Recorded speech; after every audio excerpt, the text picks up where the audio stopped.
shall now make a statement in my capacity as the representative of the United States. This morning, the Security Council addresses the use of chemical weapons for the first of 2 times today.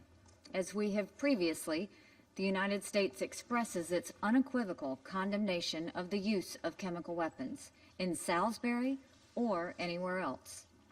We stand firm in defense of the international norm against the use of these horrific weapons, and we stand firm with the British people.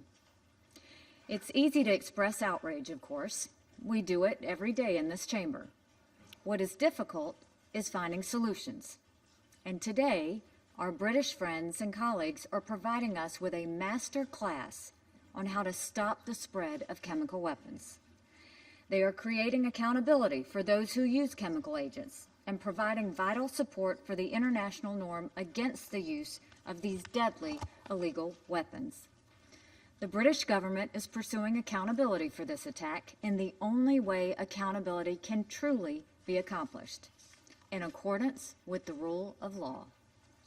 British investigators have conducted a full and fair investigation of what has been determined to be the attempted killing of Sergei and Yulia Skripal and Detective Nick Bailey.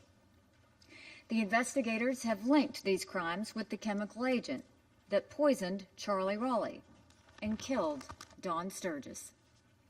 Prime Minister May went into great detail about each step of this investigation. Hundreds of detectives have analyzed thousands of hours of CCTV footage and thousands of documents. Some things we knew already. British investigators had already concluded Russia was responsible for the exposure of hundreds of people to a deadly agent on the streets of Salisbury. Now, thanks to the careful, methodical work of the British authorities, no one should have any doubt. It is actually amazing to see the clarity and the undeniability of the results. The British government has identified 2 Russian nationals as responsible for the use of the Novichok nerve agent on British soil and the attempted murder of a British citizen and his daughter. Critically, the British have also concluded that the 2 men are officers of the Russian military intelligence service. This was not, as Prime Minister May said, a, quote, rogue operation. This was a highly planned, purposely driven attack. The British had the suspects on CCTV from their arrival at Gatwick Airport to their travel to the vicinity of the Skripal's house on the day of the attack, and finally their departure from Heathrow back to Moscow. Every one of us in this room and listening around the world should be chilled to the bone with the findings of this investigation.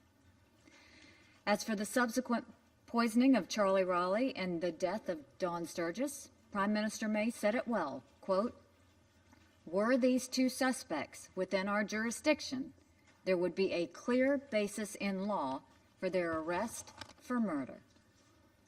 This is how it's done.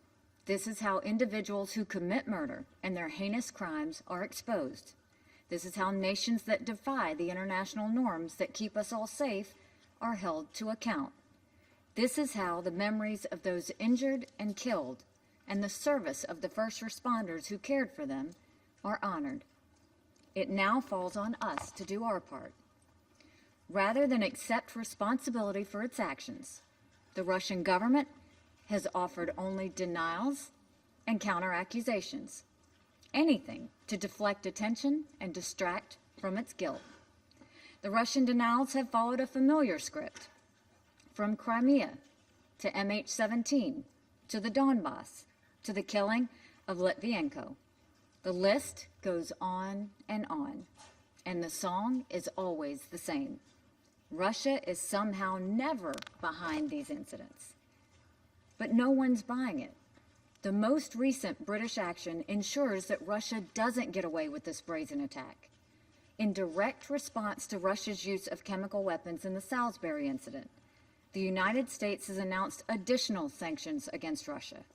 And together with our NATO allies and other partners, 153 Russian officials were expelled around the world in response to the attack on the Skripals on UK soil. While this incident was in Salisbury, who is to say it couldn't have happened in Paris, or Amsterdam, or Addis? But we must now help our British friends find the 2 Russian suspects they have identified and bring them to face justice in the United Kingdom. Better yet, why doesn't the Russian government turn these 2 murderers over to British authorities? We must fight and win the broader battle against impunity for chemical weapons use. This is a day for explanations from Russia and solidarity with our colleagues in the United Kingdom. Thank you.